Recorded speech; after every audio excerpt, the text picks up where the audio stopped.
नमस्कार गुरुजनों। मैं राकेश वर्मा आप सभी का स्वागत करता हूं आपके अपने परिवार एसएन गुरुकुल पर।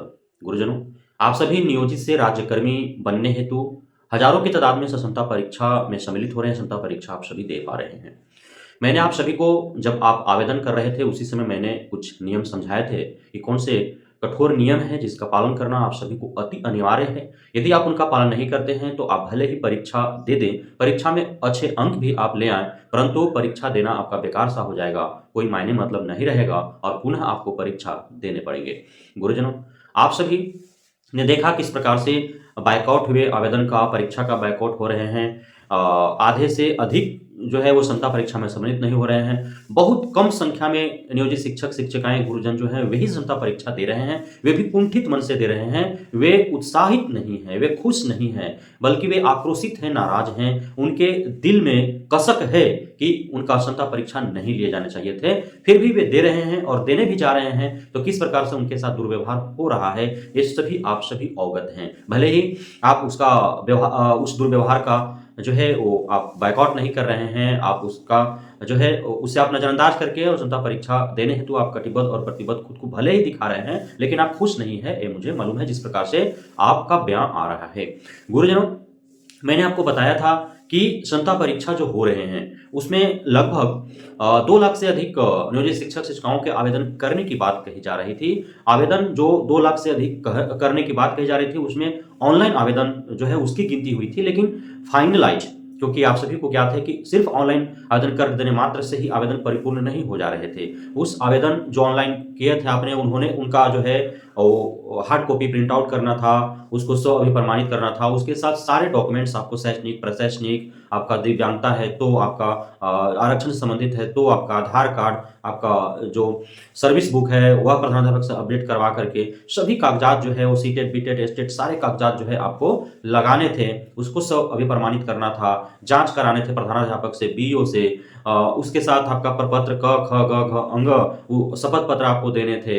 ये सारे कागजात आपको लगा करके और प्रधानाध्यापक से जो है वो सत्यापित कराने के बाद फॉरवर्ड वह बीईओ के पास हो रहा था। बीईओ जो है सबको सत्यापित करके फॉरवर्ड जिला कार्यक्रम पदाधिकारी के पास कर रहे थे। जिला कार्यक्रम पदाधिकारी के पास भी 2 स्तर पर जो है उसकी जांच हो रही थी। तो उसके उपरांत जो है वेतन पंजी से मिलान करके कि आपका दिसंबर का वेतन मिला है अथवा नहीं, और जो आप ऑनलाइन आवेदन किए हैं उसका सारा डाटा और डॉक्यूमेंट्स मिलान किया गया। जो आपने इधर से ऑफलाइन के माध्यम से जो आपने डॉक्यूमेंट्स और डाटा जो भी आपने प्रोवाइड किया उसका मिलान करके फाइनलाइज किया जा रहा था।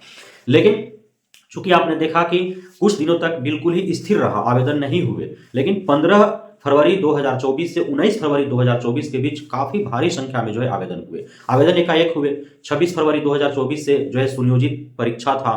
अब एडमिट कार्ड जारी करने थे तो 26 फरवरी 2024 फर्स्ट डे जिनका परीक्षा था उनके तो प्रवेश पत्र जो है वो पूर्व में ही जारी हो चुके थे, 2-3 दिन पहले जारी हो चुका था। लेकिन जिनका 27 को, 28 को, 29 को या अब जिनका होने वाला है तो उनका एक दिन पूर्व ही जो है वो प्रवेश पत्र उनको मिल पा रहे हैं। आप देख पा रहे हैं किस प्रकार से डीओ ऑफिस में 12-12 बजे रात तक जो है वो भीड़ लगा रह रहा है। अब सोचने वाली बात है कि जब आधे से भी कम नियोजित शिक्षक शिक्षिकाओं ने जब क्षमता परीक्षा देने के लिए आवेदन किया, फाइनली तौर पर उन्होंने परीक्षा देने को ठाना, जब इस प्रकार से कुव्यवस्था है, यदि पूरे नियोजित शिक्षक शिक्षिकाएं यदि आवेदन कर लिए होते तो फिर क्या होता? शायद परीक्षा ही नहीं हो पाते, परीक्षा कैंसिल कराना पड़ता क्योंकि प्रवेश पत्र ही नहीं जारी हो पाते। दूसरा सबसे बड़ा, मैंने बार बार आपको कहा है कि माननीय SC/ST के पाठक या शिक्षा विभाग या बिहार सरकार का जो ध्येय रहा है, उद्देश्य रहा है इस क्षमता परीक्षा के पीछे, वह उसका सबसे बड़ा मकसद था कि जो 72,000 जो फोल्डर गायब हैं या जिन पर विभागीय कार्रवाइयां हो रही हैं, जिन पर FIR दर्ज हो चुके हैं, जो कोई 2 महीना, 4 महीना, 6 महीना, 18 महीना, 24 महीना, उससे अधिक जो गायब हैं बिना कहे हुए, जिन पे कार्रवाइयां हुई है, जिनका वेतन स्थगित हुआ है या सस्पेंड किया गया है, अन्य प्रकार के जो भी कार्रवाइयां जो हुए हैं, तो वे क्षमता परीक्षा में सम्मिलित नहीं हो पाएंगे। और यदि नहीं हो पाते हैं तो उनका जो है नियुक्ति रद्द कर दिया जाएगा, वे फर्जी घोषित कर दिए जाएंगे। लेकिन सवाल यहां यह उत्पन्न होता है कि इतना भीड़ है, कम है, भीड़ कम है, फिर भी भीड़ है। ये सोचने वाली बात है। भीड़ कम होते हुए भी ऑफिस में प्रवेश पत्र लेने हेतु काफी भीड़ है।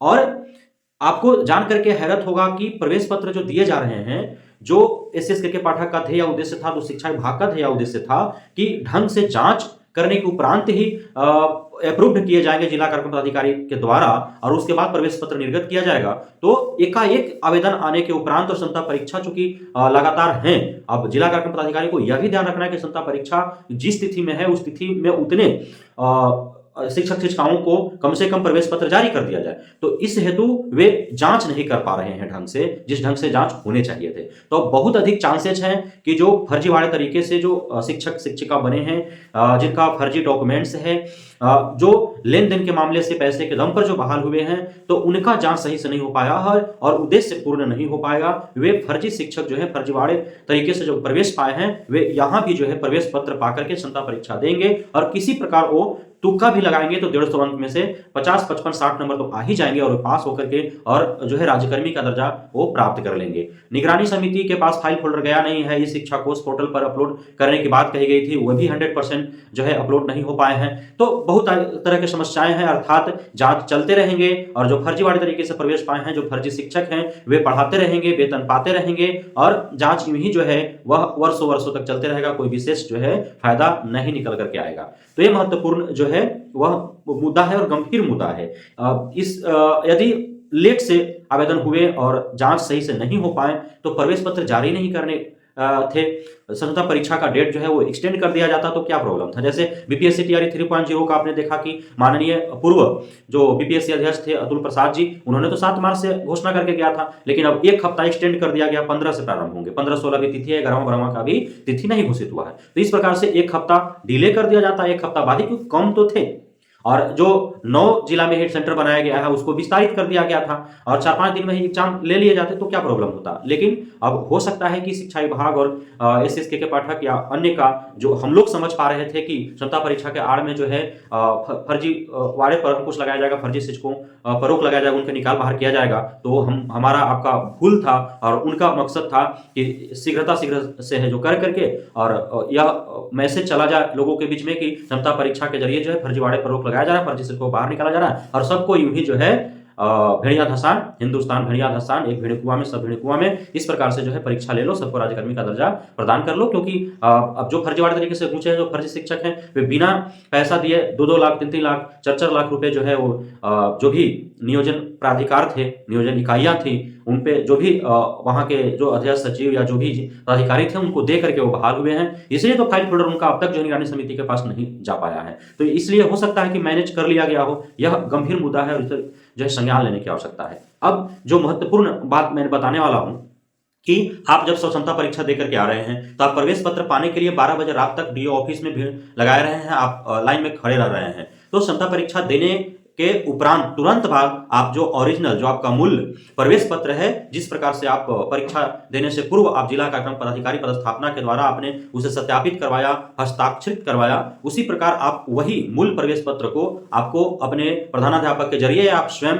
बीओ के पास जो है आप जमा कर देंगे और बीओ जो है वो पूरे प्रखंड का जितने भी क्षमता परीक्षा दिए जो नियोजित शिक्षक शिक्षिकाएं हैं उनका एक साथ इकट्ठा करके वो डीओ ऑफिस में या डीपीओ के पास वो जमा करा देंगे, उनके पास आपका मूल प्रवेश पत्र जमा रहेगा। यदि आप ऐसा नहीं कराते हैं, जिन जिन का मूल प्रवेश पत्र परीक्षा के उपरांत डीपीओ के पास जमा नहीं होते हैं, उनका क्षमता परीक्षा माना जाएगा कि उन्होंने नहीं दिया है और पुनः उनको क्षमता परीक्षा देने पड़ेंगे। लेकिन 1 to 8 के शिक्षक शिक्षिकाओं को ही ये करना है, 9 to 12 के शिक्षक शिक्षिकाओं और पुस्तकालयाध्यक्षों को जो है मूल प्रवेश पत्र जमा नहीं कराने हैं। ऐसा जो पत्र जारी हुआ है उसमें लिखा हुआ है कि माध्यमिक, उच्च माध्यमिक और पुस्तकालय अध्यक्षों को छोड़ करके और बाकी सभी शिक्षक शिक्षिकाओं के मूल प्रवेश पत्र जो है परीक्षा देने के उपरांत उन्हें बीओ को देना है। बीओ जो है जाकर के डीपीओ को जो है वो जमा करा देंगे, तभी उनका माना जाएगा कि वे उन्होंने परीक्षा दिया है।